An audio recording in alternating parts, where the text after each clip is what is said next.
Bonjour à tous, dans cette vidéo, nous allons parler de votre Vénus rétrograde dans votre thème de Nastal, comprendre le sens du karma. Alors, il y a plusieurs niveaux pour comprendre le sens du karma au regard de l'astrologie. Soit c'est au plan des vies antérieures, qu'est-ce que ça vient nous raconter, qu'est-ce qu'on a à nettoyer, qu'est-ce qu'on a à comprendre, qu'est-ce qu'on a à évacuer. Mais si on ne croit pas à la réincarnation, ce n'est pas pour autant qu'on ne va pas aborder la compréhension du karma à travers des mémoires familiales transgénérationnelles. Quelle est la différence entre les deux? Eh bien, dans un cas, quand j'ai un blocage, comme avec une Vénus rétrograde qui va s'exprimer selon un certain mode, un mode particulier, un mode qui est différent de sa manière de s'exprimer habituellement, eh bien, ça a une origine, entre guillemets, karmique, soit vie antérieure, soit il y a eu dans ma lignée familiale quelque chose qui a été bloqué, quelque chose qui a impacté l'ADN familial et qui m'a été transmise par le biais du transgénérationnel. Les deux approches ne sont pas incompatibles. Si vous croyez ou pas aux vies antérieures, ce n'est pas un souci pour regarder cette vidéo. Je vous invite à l'aborder du plan des mémoires familiales transgénérationnelles. En général, quand on va travailler sur le karma d'une personne, il n'y a pas incompatibilité entre mémoire de vie antérieure, mémoire de famille et mémoire traumatique familiale. Les deux vont faire une sorte de miroir pour venir nous raconter quelque chose sur lequel on va être amené à travailler, à vivre et à expérimenter. Une Vénus rétrograde, ça change en premier lieu notre rapport à la chair, notre rapport à l'esprit, notre rapport à l'autre, notre rapport au monde, notre rapport au plaisir, à l'argent, à la beauté et aussi à la place que je vais trouver dans le monde. Dans un principe habituel de rétrogradation, si on regarde Vénus, il y a le cercle de l'esprit et la petite croix en dessous qui est l'incarnation. C'est-à-dire que l'esprit se cristallise pour s'incarner dans la matière et pour agir. Agir sur un mode vénusien. Dans le cas d'une rétrogradation, eh bien, c'est exactement l'inverse. C'est-à-dire, ce n'est pas l'esprit de l'homme qui va se déverser, enfin, l'esprit de l'homme ou de la femme qui va se déverser dans la matière à travers la beauté, l'harmonie, l'amour. On va, par exemple, expérimenter dans des œuvres artistiques, mais c'est une expérimentation qui va être inversée, c'est-à-dire qui va dépendre de la forme. Je m'explique. Dans le cas de Vénus directe, j'agis. Dans le cas de Vénus rétrograde, je suragis et je surcompense. C'est-à-dire que le fonctionnement habituel de Vénus est inversé. Elle se retrouve tournée vers le passé et non vers l'avenir. D'où l'importance, et c'est valable pour Vénus, c'est valable aussi pour Mercure, de ces petites planètes personnelles au plan du karma familial. Dès qu'on va se retrouver dans une Vénus rétrograde, en sachant qu'il faut regarder au plan de votre thème où se situe Vénus rétrograde, quels sont ses liens avec les autres planètes, quels sont ses aspects, est-ce qu'elle fait des quinconces, quel domaine de la vie elle va activer, et aussi quel est son lien avec les différents régents karmiques, les régents karmiques étant les maîtres d'une nord, d'une sud, ainsi que le maître d'ascendant. Tout ça, ça va apporter des éclairages sur la coloration de Vénus dans votre thème de naissance. Donc, quand elle est rétrograde, cette jolie Vénus, eh bien, il y a un aspect matériel de la vie qui est en désaccord avec les expériences de la forme. C'est-à-dire, l'esprit a du mal à s'exprimer dans la réalité. C'est comme si on gardait la nostalgie de quelque chose de passé qu'on a vécu sur un mode différentiel. Je m'explique. La, la marche naturelle des planètes, c'est la marche directe.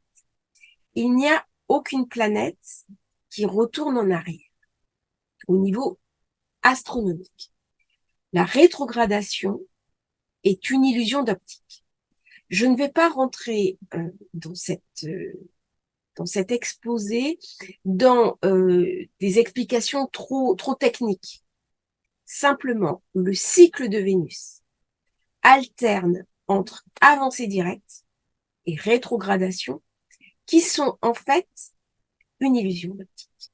Donc, vous voyez déjà, quand on a une illusion d'optique dans son thème de naissance, c'est qu'à la base, on a hérité d'une erreur quelque part. Première chose, en prendre conscience. Voir comment ça va agir sur notre quotidien, sur notre relation aux autres. Parce que Vénus va poser la question de l'autre. Ça correspond à la maison 7. C'est la maison où on va rencontrer l'autre. L'époux, l'épouse, le compagnon, les alliances, les contrats. Vénus, c'est la beauté, c'est l'esthétisme, c'est la chair, c'est aussi la victoire. Quand des gens sont heureux, par exemple, en affaires, dans les contrats, c'est du Vénus. Vénus fait un cycle qui est très précis. Le cycle vénusien, c'est 8 ans. 8 ans exactement et 2 jours. Et elle fait un schéma dans le déplacement qui est très symétrique. C'est-à-dire, durant ces 8 ans, tous les 18 mois à peu près, elle va faire une rétrogradation. Et bien sûr, au moment où je fais l'enregistrement, j'ai de la musique côté qui arrive. Bon, passons. Vénus ne peut pas s'éloigner de plus de 2 signes du Soleil. Donc, elle ne peut pas s'éloigner de plus 40-48 degrés. Ça veut dire quoi? Eh bien, si elle sort de cet orbe, elle s'arrête de manière à être rejointe par le Soleil. C'est un cycle qui est très précis, qui est très stable. Et le cycle de 8 ans et 2 jours, pour faire toute sa rétrogradation, va former une étoile à 5 branches, parfaitement symétrique. Il y a donc des alternances entre période directe et période rétrograde. Vénus apporte la victoire. Donc, là où elle est dans le thème, elle est considérée comme une planète positive, qu'elle soit directe ou rétrograde. Ça ne change rien. Mais attention, son nom vient de vinare, qui signifie lié, enchaîné. C'est-à-dire que chez Vénus, il y a une forme de dépendance affective, structurelle, qui est dans sa nature même. C'est-à-dire que pour qu'il y ait chair, il faut qu'il y ait union. Il faut qu'il y ait passage à l'acte. Il ne peut pas y avoir reproduction, il ne peut pas y avoir pérennisation de la chair s'il n'y a pas le passage par le corps. Vénus est une planète éminemment corporelle. Donc, elle va unir le feu mâle à l'eau femelle, ce qui permet de restituer la vie. Et ça, c'est marqué dans le symbolisme même de Vénus, la déesse de l'amour. Alors là, je vous ai mis la représentation de Vénus, la naissance du printemps de Botticelli, au moment où elle naît, en fait. Non, c'est pas la naissance du printemps, pardon. C'est la naissance du Vénus. J'ai été à Florence, aux Hospices, et elles sont quasiment dans des pièces similaires. Ça, c'est la naissance de Vénus. Et Vénus est née d'une castration. La castration d'Ouranos, et le déversement de sa semence dans l'eau. Donc Vénus est une déesse aquatique qui naît de l'eau, comme si elle amenait la fertilité, les moissons à l'eau, ce qu'on retrouve dans le signe du Taureau. Et cette castration d'Ouranos, on retrouve un petit peu le mythe des anciennes déesses mères, et notamment la Cybèle, avec les prêtres de Cybèle, qui étaient au temps du matriarcat rayonnant, devaient s'émasculer, donc se couper de leur masculinité totalement pour se dévouer entièrement à la déesse. Donc on est là dans des restes assez cruels, et Vénus, ou des dehors très doux, très tendres, très affables, l'esthétisme, l'art, la beauté, eh bien, il y a un côté quand même un peu plus âpre qui vient aussi raconter notre inconscient collectif. Alors Vénus, c'est devenu, c'est Aphrodite chez les Grecs, Vénus chez les Romains. C'était la déesse de la fertilité, de l'amour, de la végétation, mais c'était aussi la prostituée sacrée. Donc tous les abus de la chair, tous les abus excessifs de la chair dans un sens ou dans l'autre, que ce soit le plaisir, l'accession au plaisir, le refus de l'accession au plaisir, l'incapacité d'en passer à l'accession au plaisir, la stérilité, l'impuissance, la frigidité, toute cette difficulté par rapport à la chair, eh bien, peut être liée à Vénus. C'était la prostitution sacrée. Ça peut, dans certains cas, signer aussi une forme de jalousie et tout le côté négatif, en fait, de l'amour, l'hyperpossessivité, la dépendance affective, tout ça, ça peut signer avec d'autres planètes, avec certains aspects, eh bien, une Vénus qui a un petit peu du mal à s'exprimer. Au niveau corporel, eh bien, c'est le monde Vénus chez les femmes. On voit dans le symbole d'ailleurs de Vénus que c'est la femme, mais c'est aussi dans le côté un petit peu sombre les maladies vénériennes. Et Vénus rétrograde, à une époque où on ne soignait pas les maladies vénériennes, avait sûrement à voir avec ce genre de choses. Ça avait sûrement à voir aussi avec les femmes qu'on enfermait parce que trop sensuelles, les femmes considérées entre guillemets comme hystériques. Donc l'hystérie, c'est la voix qui s'exprime, qui crie, et le cri, c'est le taureau, c'est-à-dire des femmes qui n'étaient pas nourries au plan de leur sensualité, de leur sexualité, et qui donc allaient vivre leur sexualité sur un mode de tension qu'elles ne pouvaient pas exprimer. Et c'était considéré dans le siècle précédent euh, comme une pathologie. Il y avait les femmes aussi qu'on enfermait dans les monastères pour les priver justement de la chair. Donc, Vénus rétrograde, les valeurs de Vénus rétrograde au plan féminin, c'est des valeurs qu'on a beaucoup mis sur la femme, comme si la femme devait rester éthérée, comme si elle ne pouvait pas avoir accès librement à sa sensualité, à sa sexualité, et que ça soit uniquement l'homme qui puisse y accéder. C'est pour ça que je parle de mémoire de karma de famille, de mémoire transgénérationnelle, de mémoire de vie antérieure. Alors, cette Vénus, c'est le désir, c'est la chair, c'est quand on passe en octave supérieure, c'est Neptune. C'est donc dire l'idéal. Et autant Vénus est profondément incarnée, elle est profondément dans la réalité, autant Neptune est complètement désincarné. Et la Vénus rétrograde, eh bien tout l'enjeu de la Vénus rétrograde, ça va être de rentrer dans son incarnation, ça va être se réapproprier sa chair, ça va être de se réapproprier la relation à l'autre, parce que il y a une part d'intériorisation, une part de refoulement, ça peut aller jusqu'au refoulement, c'est pas systématique, mais ça peut aller jusque là, de la compréhension de la chair. Est-ce que j'ai des tabous? Si Vénus est renforcée, pareil, on peut pas le voir uniquement sur un élément du thème, il faut après le confirmer en fonction des aspects, en fonction de tout ça. Mais il y a une difficulté de toute façon sur Vénus rétrograde à accepter l'autre comme un autre à part entière. C'est-à-dire que j'ai envie, moi, que l'autre soit mon propre reflet, qu'il devienne une partie de moi. Alors de là, on a toutes les difficultés des relations toxiques, parce qu'une Vénus rétrograde, elle est complètement idéalisée. Elle va croire, par exemple, c'est le mythe du prince ou de la princesse charmante. C'est une relation à l'autre qui n'est pas forcément vécue sur le mode de la réalité. Et donc, qu'est-ce que ça va faire dans le concret? Eh bien, ça va donner des risques de tomber sous la coupe d'une personnalité toxique qui va nous faire croire à un grand film. Le grand film, c'est quoi? C'est Neptune. C'est l'illusion.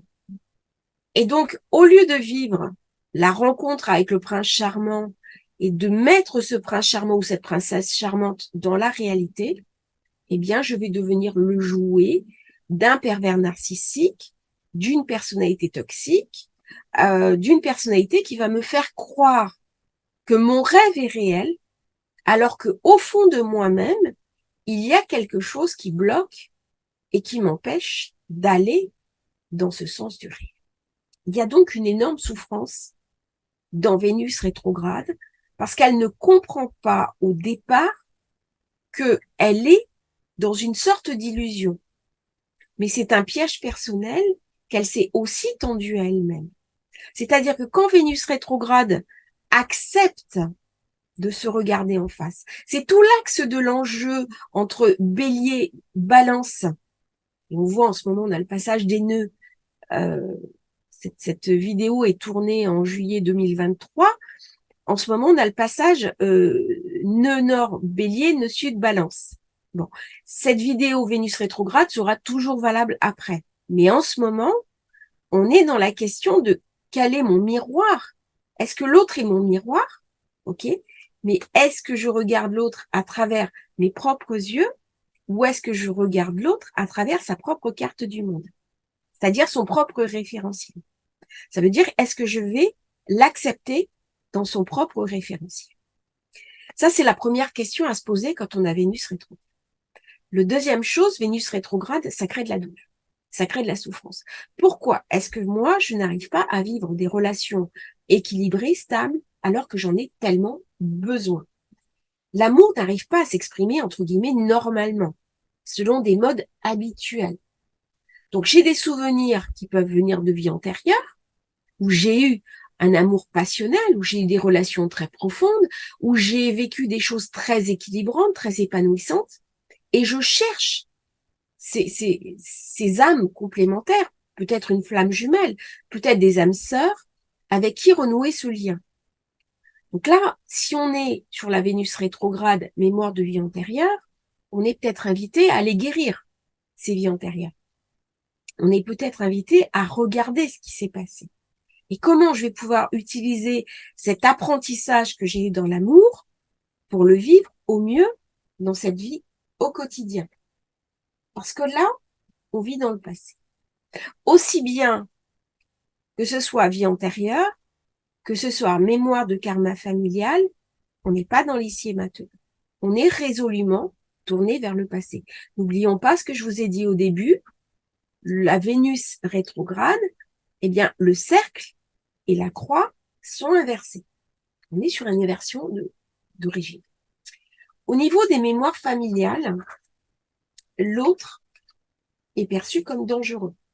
Il faut que je vois, j'avais pris plein de notes sur... Bon, c'est pas grave. Qu'est-ce que ça veut dire l'autre?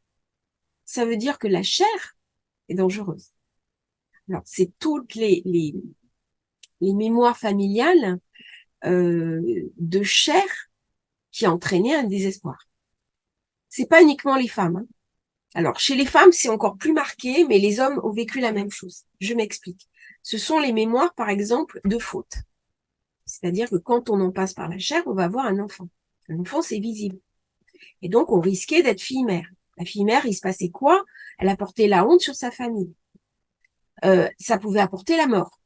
Il y a encore des sociétés où être fille-mère vaut lapidation, vaut exclusion du groupe. Et quand on est exclu du groupe, qu'on est fille-mère, eh bien, soit c'est la mort, soit on devenait bonne, on abandonnait l'enfant, on le mettait en nourrice dans un orphelinat, dans des monastères, et puis soi-même on partait. Mais comme on n'avait pas la protection du groupe, que personne n'était dupe, on se retrouvait toujours dans des emplois subalternes, comme bonne, femme de ménage, lavandière. Enfin, c'était des métiers très durs, mal payés et mal vus, ou alors prostituée. Et on retrouve le mythe de la prostituée ancienne. C'est-à-dire que puisque je n'ai pas d'autre choix, si je ne veux pas abandonner mon enfant, eh bien, j'en passe, je vais au bout de la chair, je vais au bout de la logique, et j'en passe dans une mémoire de prostitution. Et ça, c'est hérité au niveau transgénérationnel, au niveau familial. Donc, au niveau de la femme, les filles, jusqu'à une époque encore récente, et c'est encore valable dans certains groupes de société, sont élevées comme quoi le garçon est dangereux. L'homme est dangereux. L'homme est un prédateur. Il en veut à notre vertu. Si je perds ma vertu, je ne pourrai plus me marier. Je n'aurai plus de perspective. Je vais amener l'opprobre sur ma famille. Je vais amener le déshonneur. L'homme est vécu comme un violeur. comme quelqu'un qui ne pense qu'à ça. Et c'est toutes les mémoires familiales, alors qu'on retrouve, par exemple, ma mère est issue d'une famille corse, il y a un rejet de l'homme. On est élevé comme quoi l'homme est quelque chose de dangereux. Il m'a fallu beaucoup de travail sur moi-même pour me réapproprier positivement l'image de l'homme. Et donc, ça va donner des peurs très profondes, des peurs très enfouies. Alors, bien sûr, j'ai une double injonction en même temps. C'est-à-dire, j'ai l'injonction d'en passer par le chair et de me marier. Et oui, une fille, elle sert à quoi? Alors, je parle au niveau symbolique. Attention, là, je suis absolument pas dans du prosélytisme religieux. Mais jusqu'à récemment, au jour d'aujourd'hui, heureusement, les femmes peuvent avoir une carrière, s'émanciper, profiter professionnellement, vivre ce qu'elles ont envie de vivre. Mais ce n'est pas valable pour tous les groupes. C'est-à-dire en Inde, ce n'est pas valable. Au Moyen-Orient, ce n'est pas valable. En Égypte, ce n'est pas valable. Euh, donc, une fille, quand elle se marie, c'est pour faire des enfants. Donc, engendrer. L'engendrement, on est aussi sur quelque chose de profondément vénusien. L'acte de chair, on en passe, d'ailleurs, on appelle ça l'acte de chair. Et Vénus, elle nous met dans une espèce, au niveau des filles, je parle, au niveau des filles, dans une espèce d'injonction précédente où il faut rester vierge jusqu'au mariage, mais l'idéal féminin, c'est la vierge. Comment je vais avoir des enfants si je cesse d'être vierge? Donc, il y a des femmes qui répondaient complètement en partant dans des monastères, en se sacrifiant. Et il reste encore, dans Vénus rétrograde, une forme de rejet de la chair. Le fantasme, alors, attention, je mets ça entre guillemets, c'est au niveau des inconscients de rester vierge. Comment c'était vécu au niveau des garçons? Ben, malheureusement, le garçon qui avait fauté, entre guillemets, avec une fille et qui l'avait rendue mère, il était obligé de l'épouser. Qu'il l'aime ou pas. C'est ce qui s'est passé pour mon père avec sa première épouse. C'est-à-dire qu'il était jeune homme, forcément, il a eu un appel vénusien, et cette jeune femme est tombée enceinte, il a été contraint de l'épouser. Bon, heureusement, c'est arrivé aux premières époques où il y avait des divorces, des séparations, et mon père a pu aller vers une femme avec laquelle il avait plus d'affinité, ma mère. Donc, Vénus rétrograde, c'est une Vénus qui a des craintes. C'est une Vénus qui va percevoir le corps de l'autre, l'identité de l'autre comme dangereuse, portant un risque. Il y a une menace. C'est valable pour les hommes, c'est valable pour les femmes. Amy Winehouse, par exemple, Vénus rétrograde, eh bien, amour toxique qui l'a conduite à la mort, à l'alcoolisme, à la drogue, qui l'a complètement détruite. Ça, c'est vraiment les cas les plus poussés de Vénus rétrograde avec une mauvaise alliance Pluton-Neptune. Vénus rétrograde seule ne suffit pas à justifier une descente aux enfers de ce type. Au contraire, Vénus nous invite à venir re-raconter l'histoire de notre famille, la revisiter pour la guérir et pour passer à autre chose. C'est-à-dire que au jour d'aujourd'hui, le monde a complètement changé. Il est totalement différent. Le rapport entre l'homme et la femme, tout au moins dans les mondes occidentaux, sont différents. Donc c'est le moment justement pour venir soigner les Vénus rétrogrades de notre propre famille et faire évoluer positivement la société et notre famille. Alors pour Vénus rétrograde, au niveau personnalité, sa personnalité est complètement différente de Vénus directe. Ça c'est un point important. Et une grosse partie de son monde va tourner autour de la relation, qu'elle soit dans une forme de dépendance affective, puisqu'avec Vénus rétrograde, on va pouvoir entrer dans une forme de dépendance, ou au contraire, qu'elle soit totalement désincarnée, en disant la relation, c'est pas pour moi. Donc je refuse l'autre. Il y a quelque chose d'extrême dans cette Vénus rétrograde. Il y a aussi cette difficulté à accepter l'autre dans ce qu'il est, parce qu'on va projeter soi-même un schéma de couple, un schéma relationnel qui est erroné. Donc, cette Vénus rétrograde, elle peut chercher la fusion extrême avec l'autre. Elle peut chercher la dépendance. Ça peut aussi être quelqu'un qui va subir des violences de la part de l'autre, qui va avoir du mal à parler. Vénus, c'est la gorge, c'est l'expression de soi, et c'est le taureau. Alors, Vénus rétrograde peut donner des très grands orateurs. Mais quand on est un très grand orateur et qu'on a Vénus rétrograde, on peut en effet fasciner les foules, mais il faudra faire à ce moment-là attention à ce que son discours soit juste, ce qu'il soit aligné avec une certaine forme d'éthique. Vénus rétrograde, c'est aussi une personne qui est intériorisée, qui peut être timide, qui peut avoir du mal à s'exprimer, du mal à communiquer ses sentiments. Mon père, par exemple, avait Vénus rétrograde, il n'arrivait pas à parler de ses sentiments. Vous avez un auteur qui est Bruno Bettelheim, qui a écrit La psychanalyse des contes de fées, Vénus rétrograde, et il est allé chercher dans l'inconscient ce que le mythe va raconter. Eh bien là, on est sur une version positive de Vénus rétrograde. C'est-à-dire comment je vais pouvoir parler de moi. Si je veux rencontrer l'autre dans son monde, je sais que mon miroir n'est pas juste. Ok, je sais, j'ai compris. Comment je vais me réaligner? Déjà en écoutant quel est le message de l'autre. Donc je vais me projeter en balance. La balance, c'est aussi Saturne. Donc ça va être intéressant de regarder, quand on a une Vénus rétrograde, quelles sont les interactions avec Saturne. Saturne qui peut marquer au contraire la restriction de la chair.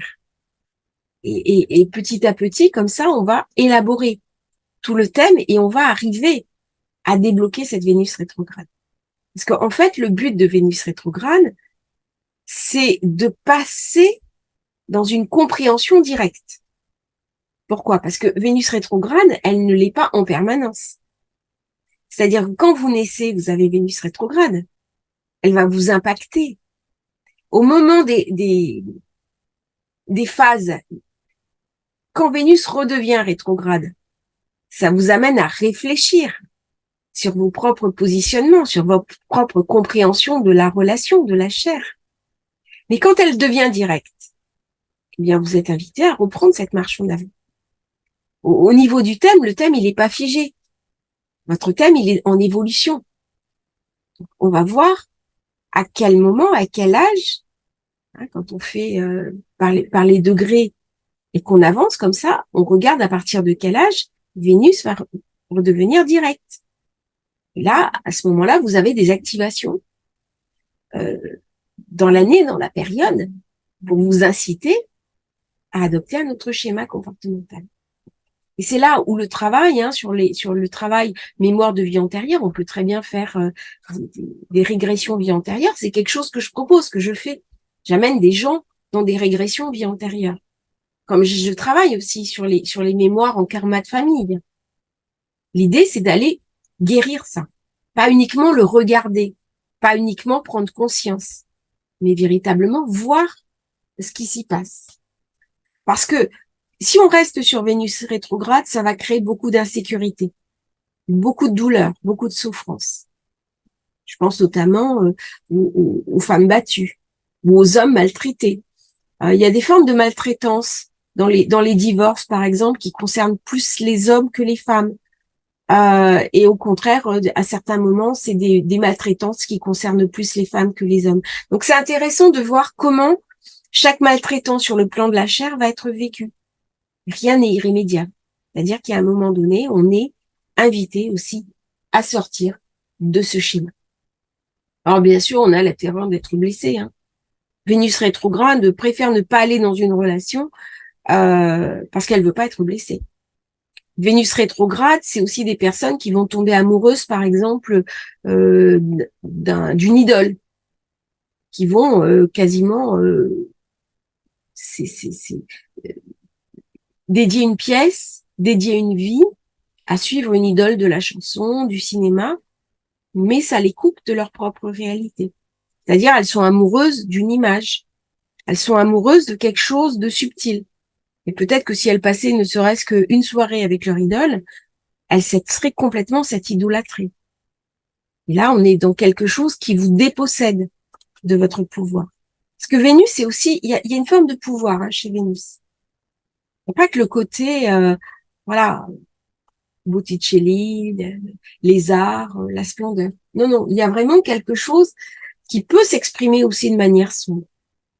Alors, l'idée aussi, c'est, ça va faire par exemple des comportements, comment dirais-je? C'est difficile des fois d'exprimer quelque chose, surtout dans le monde actuel où il y a beaucoup de critiques, où il y a beaucoup d'incompréhension. Comment je peux exprimer ça? Ok, c'est le mouvement MeToo. MeToo, c'est un mouvement typiquement Vénus rétrograde. Alors attention, quand je dis mouvement MeToo, je ne critique absolument pas les personnes qui parlent des abus qu'elles ont subis. C'est quelque chose de nécessaire. D'ailleurs, quand on parle de l'abus, on prend la leçon de Vénus direct. On en parle. Donc, on bascule de la Vénus rétrograde à la Vénus directe. C'est très important. Par exemple, une personne qui a vécu un abus de l'ordre de la chair, que ce soit un viol, que ce soit des attouchements enfants, qu'elle puisse trouver un coach, un thérapeute avec qui en parler, qu'elle puisse travailler là-dessus. C'est quelque chose, souvent, malheureusement, je me retrouve confrontée à des victimes, alors victimes au plan juridique, qui ont subi ce genre de choses et ont fait tout un travail de pacification derrière pour que ça ne confisque pas leur vie. Donc il y a un rebasculement vers quelque chose de direct. Par contre, le côté MeToo, on parle de la problématique de l'autre en tant que prédateur, ça c'est vachement bien. Le risque, c'est de rester du côté Vénus rétrograde et de voir l'autre uniquement comme un prédateur. C'est-à-dire tous pareils, ou toutes dans le même sac. Euh, les deux phrases qui me viennent sont un petit peu triviales. Tous des salauds, toutes des salopes. Voilà, bon, c'est kiff-kiff. En fait, c'est la même... c'est On a vécu soi-même une épreuve qui nous a profondément blessés, qui nous a profondément heurtés. On en fait une généralité. Comment je vais casser ça? C'est-à-dire que si j'en suis là à ce moment-là, c'est aussi ce qu'on m'a appris dans ma famille. C'est aussi ce que ma lignée est venue me raconter. Et donc, il va y avoir une invitation sur Vénus rétrograde à travailler sur soi, à mettre en place d'autres schémas, notamment au niveau famille transgénérationnelle, en utilisant les moments clés qui vont permettre de débloquer ces mémoires. C'est-à-dire que si je travaille sur mes mémoires familiales au mauvais moment, ça ne va rien faire. Et donc, je vais être invitée. C'est ce qui se passe en ce moment avec cette Vénus rétrograde en Lion. Le lion, c'est le signe des enfants. C'est aussi le signe de la co-création. Je peux me recréer. C'est le moment de travailler sur ces mémoires en karma familial, en transgénération. C'est le moment idéal. Je vais nettoyer. La Vénus rétrograde, elle n'a qu'une seule envie. C'est de redevenir direct. C'est de trouver un compagnon ou une compagne avec qui être heureux, avec qui c'est un besoin vital chez elle. Et tout le monde va lui dire, t'es dans la dépendance. Ah oui, elle est dans la dépendance. Parce qu'elle n'a pas su équilibrer en elle son besoin. Mais le besoin de l'autre, chez une Vénus rétrograde, il est vital. Et elle surcompense. C'est-à-dire, oh non, mais moi, je suis tellement bien toute seule. Mais quand on va gratter, quand on va interroger la personne, eh bien, on s'aperçoit qu'il y a une différence entre ce qu'elle exprime et ce qu'elle est véritablement à l'intérieur. C'est possible, et il n'y a pas de généralité, qu'elle soit en effet beaucoup mieux toute seule. Mais à ce moment-là, ça vient renforcer par une autre planète, comme Saturne, comme des signes de solitude qui vont venir renforcer l'aspect. Mais Vénus rétrograde, si on prend l'essence pure, là c'est difficile de parler d'essence pure quand on parle d'un thème d'une personne. Un thème d'une personne, il y a toujours des colorations. En essence pure, eh bien, Vénus rétrograde, elle cherche l'union apaisée avec. Si on prend chaque planète comme une énergie, c'est l'énergie de Vénus rétrograde. Elle vient pour guérir. Elle est blessée, comme la blessure d'Uranos qui est née d'une castration. Et de cette castration, il y a une immense beauté qui est Vénus. Mais il y a quelque chose de blessé chez Vénus. Et elle vient ici, sur Terre, pour le réparer. Et en même temps qu'elle va faire cette réparation, elle va réparer toute sa famille et toute sa lignée transgénérationnelle. Voilà un petit peu le sens du karma sur cette Vénus rétrograde. C'est une vidéo qui est assez longue, je vais pas faire plus long. Donc, n'hésitez pas à laisser vos commentaires, j'y répondrai très volontiers. Abonnez-vous à la chaîne et je vais vous mettre aussi un lien si vous voulez commander des régressions vie antérieure. Si vous voulez venir travailler sur les mémoires karma de famille, eh bien, je vais vous mettre un lien pour rencontrer ce transgénérationnel à travers l'astrologie, à travers votre arbre familial et comment guérir pour surtout mieux vivre votre vie et votre quotidien. Merci à tous pour votre fidélité, pour votre soutien avec cette petite chaîne qui débute. Et puis, à bientôt pour une nouvelle transmission autour de Vénus. On va beaucoup parler d'amour tout cet été parce que c'est vraiment la planète qui va venir nous interpeller et nous questionner. Merci à tous. Merci pour votre soutien.